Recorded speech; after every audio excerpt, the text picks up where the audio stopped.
The old Mustang's bumper was the last thing I worked on that day, and I took my time rubbing the chrome until I could see my own face in it, clear and sharp in the late afternoon light. Across the street, the Garrison gas station had a faded sign taped to the inside of the office window that said, "For sale by owner," and I looked from my reflection to the sign, feeling the weight of the thick roll of cash in my pocket. It was almost enough, the result of years of work and careful saving, and the feeling of it was solid and real.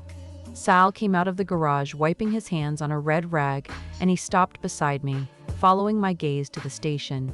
He saw the edge of the money when I shifted my weight, and he just nodded slowly, his old face covered in fine lines. He pointed with his chin toward the faint shape of the Kingsport skyline, a smudge of gray on the horizon. "Careful, kid. Up there, they own the game. For guys like us, the best we can hope for is not to be a pawn they decide to sacrifice." I just smiled at him because I didn't believe it. I believed in the work of my hands and the discipline my parents taught me. My world was small, but it was honest, built on early mornings and long hours fixing engines nobody else could figure out.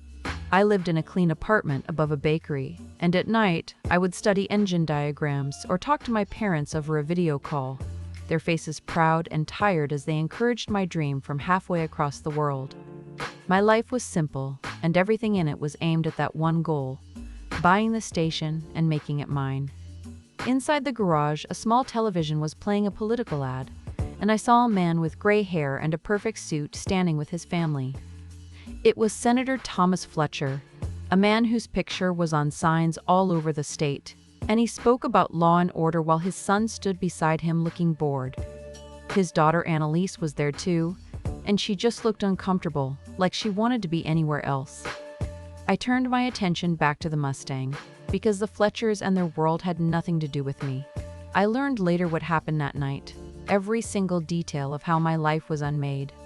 It started at the Fletcher estate, in a room that was probably bigger than my entire apartment. The senator was angry with his son Nate, yelling about his lack of ambition and his irresponsibility. Nate was 22 years old and already drunk, and he stormed out of the house after the argument, full of rage and entitlement. He got into his dark sedan and decided to drive, not on the main highways but on the back roads that led into Garrison, pushing the car faster and faster to blow off steam. He was distracted, a bottle open on the seat beside him, and he didn't see the pedestrian until the last second. He hit her, and in a moment of pure, selfish panic, he just kept driving, leaving her broken on the side of the road. He made it back to the estate, the front of his car crumpled and his face pale with terror. He confessed everything to his father, and Senator Fletcher's anger immediately vanished, replaced by something cold and pragmatic. The problem was not his son's crime, but the threat it posed to his re-election campaign. He called his security chief, a big, quiet man named Gunner. Gunner confirmed the worst news. The victim was a local teacher, and she was in critical condition. There was a witness who saw a dark sedan speeding away from the area, not far from my gas station.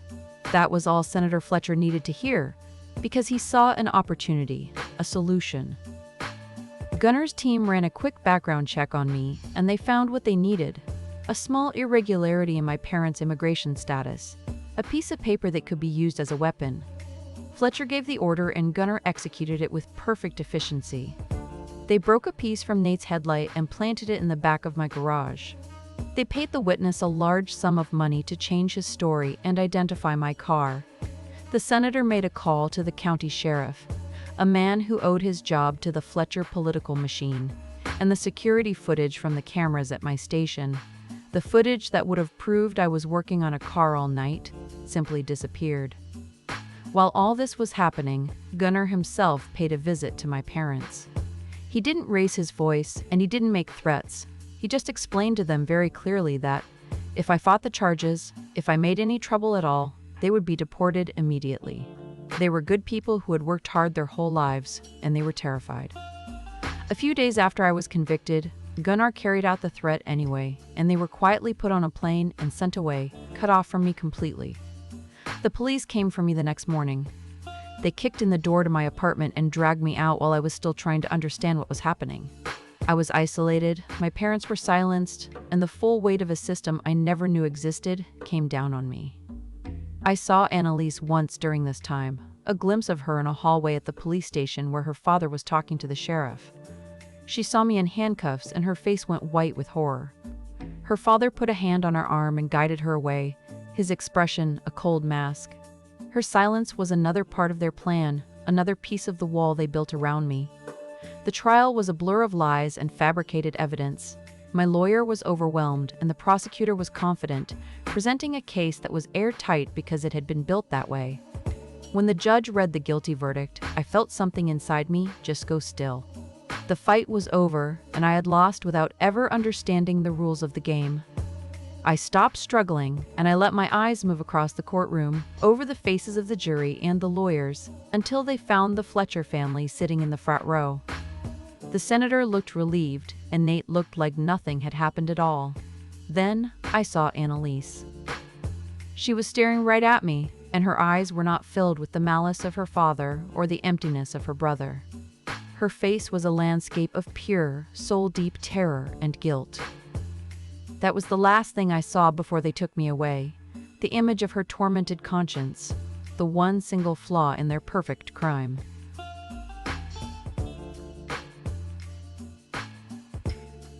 The state gives you back 8 years of your life in a cardboard box. Inside are the clothes you were arrested in, a wallet with $37, and a bus ticket to a city you no longer recognize. They call it a release, but it is just a different kind of exile. My parents were gone, their small store shuttered, their visas revoked in the quiet fallout of my conviction. They had been sent back to a country they barely remembered, casualties of a war they never knew they were fighting. Vengeance was not a feeling anymore. It was a structure I had built inside myself, beam by beam, in the silence of a cell. In prison, I learned that every man has a trade. A quiet accountant who stole millions taught me how the wealthy hide their sins in plain numbers, in ledgers and expense reports that look like simple bookkeeping. He called it the philosophy of wealth, the belief that money could bend reality.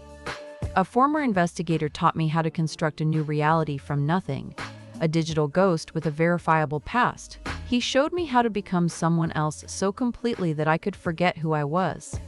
His price was a portion of the commissary I earned cleaning the kitchens. The accountant's price was just having someone to listen. I became Ben Huang. The name felt like a borrowed coat, stiff and unfamiliar. My prison contact, a man who organized the lives of others for a living, made the arrangements. Ben Huang had a clean record, a history as a private driver for a family in another state, and impeccable references that dissolved into dead ends if you looked too closely. He was unremarkable, a blank space, a perfect servant.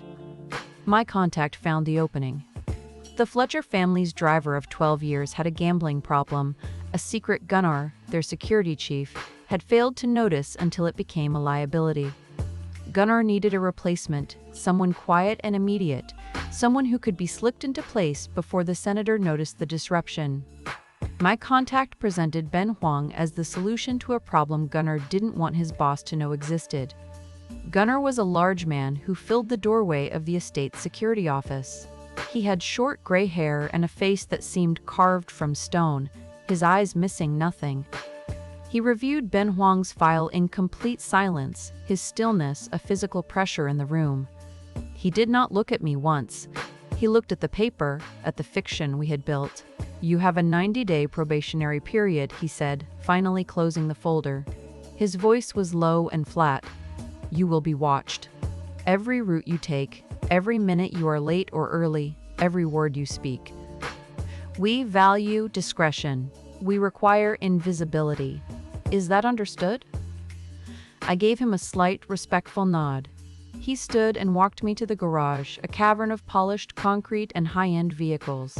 He handed me the keys to a black sedan.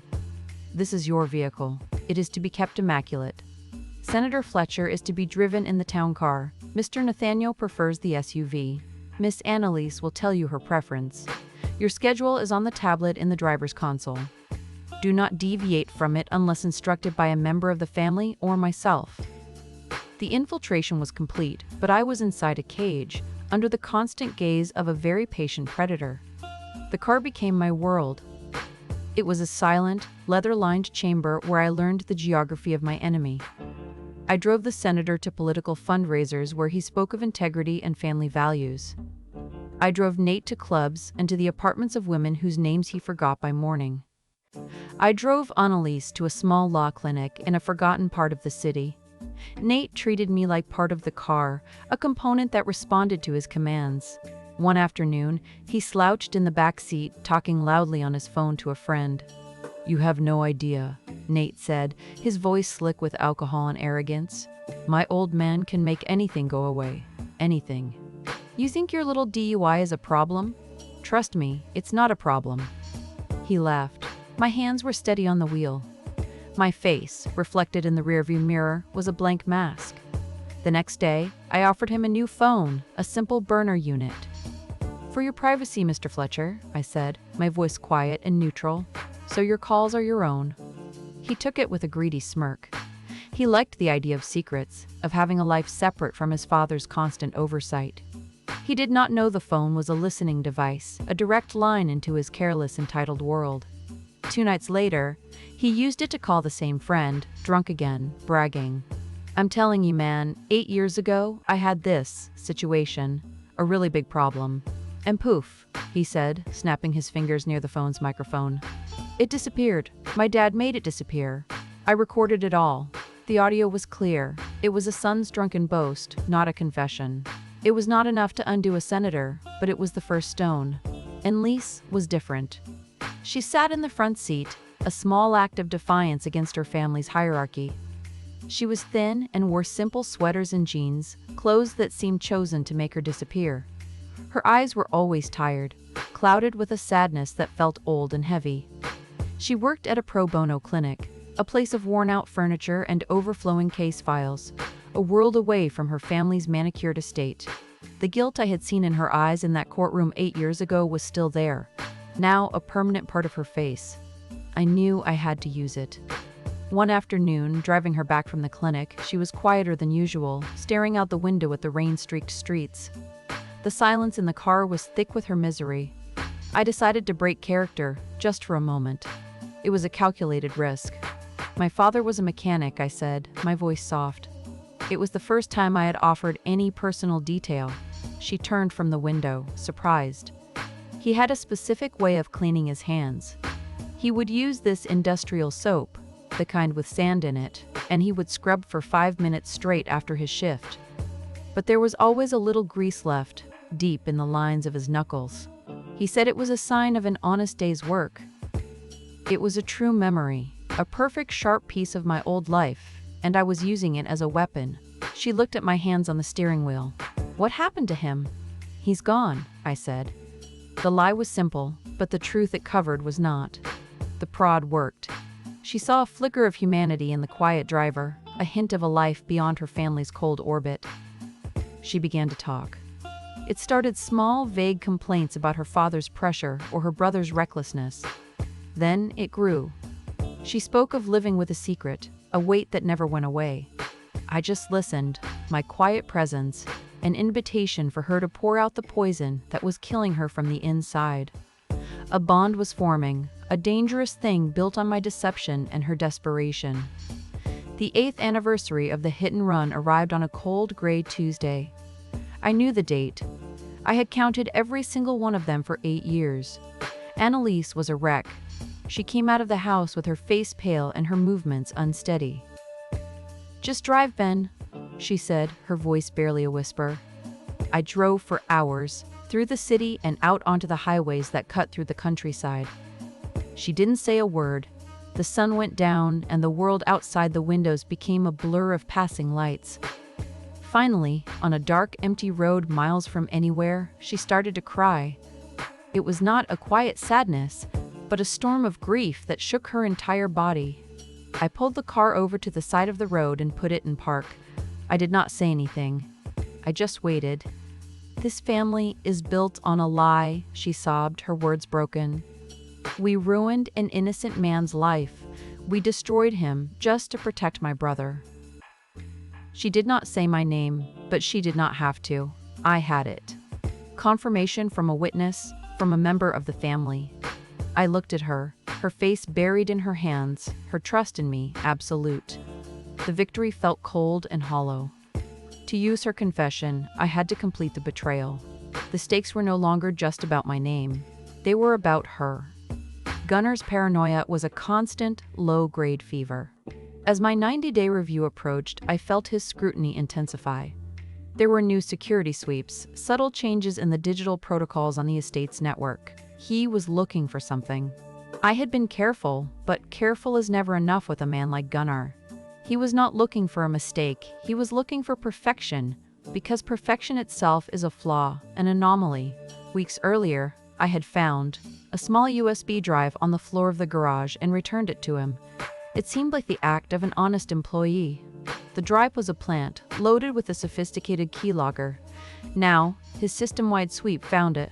He would not know who planted it, but he would know one of the staff was an infiltrator. The quiet war was over. The hunt had begun. Time was running out. I knew from overheard conversations that the senator kept a digitally encrypted ledger of all sensitive payments. The payoffs to the witness, the victim's family, the sheriff. It was the smoking gun. I needed the password. I waited, watching the estate's network traffic from a laptop in my small, bare apartment. The senator was working late in his home office.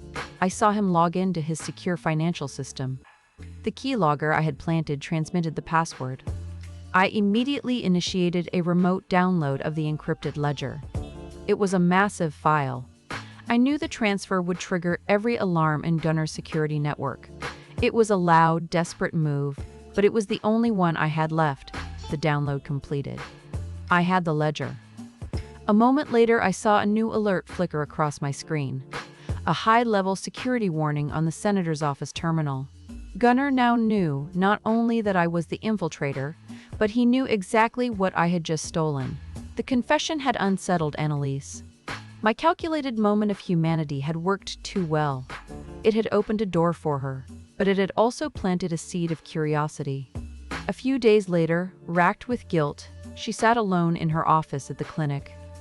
She searched online for news articles about the hit and run, about the man whose life her family had ruined. She found an old news clip, a local station's interview with my parents from the week of my trial. They were pleading for help, for anyone to believe their son. She watched my father speak. He was a broken man, his face etched with a grief she recognized. He described his son, the honest mechanic, the boy who worked so hard. And then he said it. He talked about how I was just like him, how after a long day working on engines, I would scrub my hands raw with industrial soap, but there was always a little grease left in the lines of my knuckles. He called it the mark of an honest day's work. The exact words.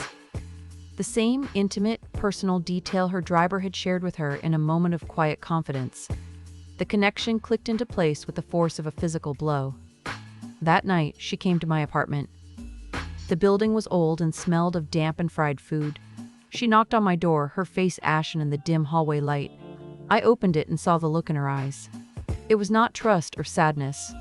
It was the dawning, sickening horror of understanding. My father ruined a man whose parents were deported after he was sent to prison, she began, her voice shaking. I found an old video of them. That man's father, he had a certain way of cleaning his hands. She stared at me, waiting. For a single, fatal second, the mask of Ben Huang disintegrated.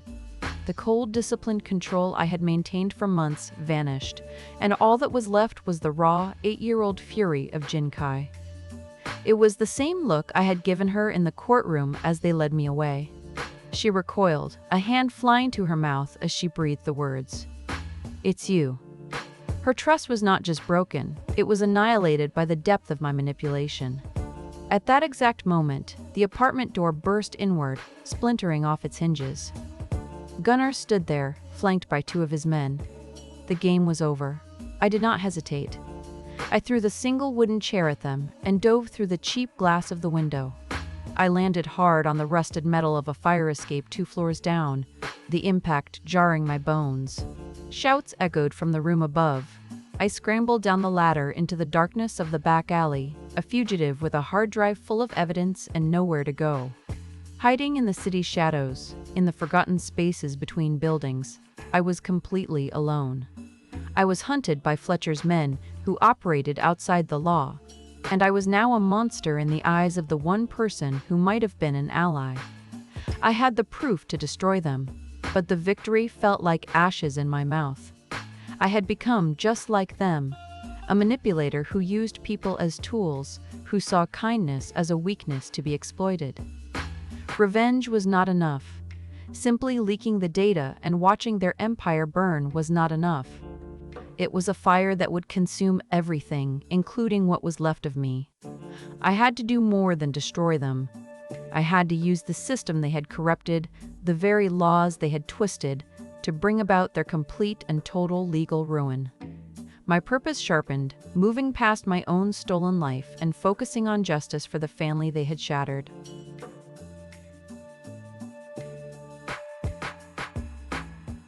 The first 24 hours were a blur of alleys and shadows, of staying low and moving only when the city slept. I found a bed in a transient hotel that asked for cash and no questions. The hard drive was a lead weight in my pocket, a single point of failure that contained everything. I knew Fletcher's men would be everywhere, a private army with no rules of engagement. I was out of time, my options shrinking with every passing hour. My phone vibrated. It was a new number, an encrypted line. I almost ignored it, but something made me answer. Her voice was strained, the sound stretched thin over the line. I know a reporter. His name is David Chen. He works out of the capital. He's the only one I trust not to take a payoff. I was silent for a long moment, listening to the sound of her breathing. My father came to my apartment after you were gone, she said, her voice dropping lower. He told me everything. He said you were a threat to be neutralized, that my loyalty was to this family. He didn't show a single moment of regret, only anger that his perfect world had been disturbed. I saw him for what he is. I will not be a part of it anymore. Why are you doing this? I asked. My own voice sounded strange, rough from disuse. For me, she said, and there was a new kind of steel in her tone. This isn't for you or for your revenge. This is for me. I need the truth to come out, because I can't live with the lie anymore. We made a plan. It was desperate and full of risk, built on the fragile trust between a deceiver and the woman he had deceived. The target was his election night party at the Kingsport Grand Hotel, the moment of his greatest triumph. The entire state's media would be there. It was the biggest stage. The place of fall would be the most absolute. Annalise used her credentials to get David Chen and his small camera crew into the hotel's media hub, a series of conference rooms converted into a temporary nerve center for the press. I entered through a service door in the sub-basement, my face hidden under a dark baseball cap, my body wrapped in the nondescript work jacket of a maintenance man. I knew Gunnar would anticipate this moment. He would be hunting me, and he would expect me to go for Annalise or the reporter. My only job was to be the target he couldn't ignore. I found a security panel in a utility closet and patched my burner phone into the hotel's internal camera system. I cycled through the feeds until I found him, a shark moving through the crowded waters of the ballroom floor, his eyes scanning every face. I found a camera in a quiet corridor on the second floor, a blind spot with no other coverage nearby. I walked into its frame, pulled down my cap, and looked directly into the lens for 3 full seconds before melting back into the stairwell. It was an invitation. The hotel's service levels were a maze of concrete and steel, a cold, functional skeleton hidden beneath the opulent skin of the party upstairs. The air smelled of ozone and industrial cleaner. I could hear the distant bass of the campaign music from the ballroom, a steady pulse that felt like a countdown clock. I heard the solid thud of a fire door closing 2 levels below me. He was coming. I kept moving, leading him deeper into the guts of the building, away from the media hub, away from Annalise.